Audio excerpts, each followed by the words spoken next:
पंजाब में शादी की तकरीब में दोस्त कुछ ना कुछ अनोखा करके अपनी मोहब्बत का सबूत देते हैं।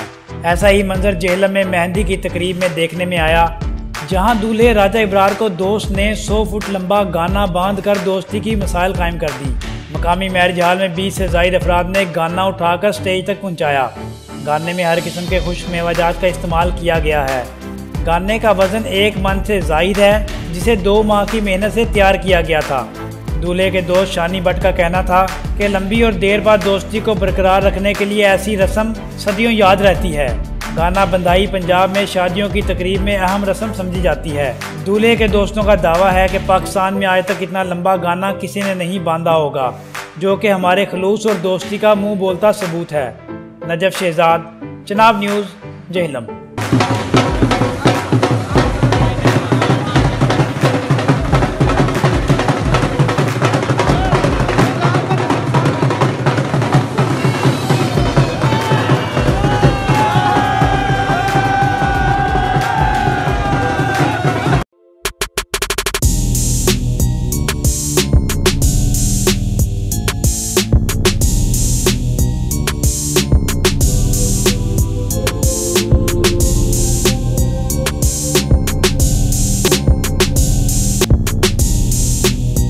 हर खबर पर पहली नजर सिर्फ चनाब न्यूज़ पर।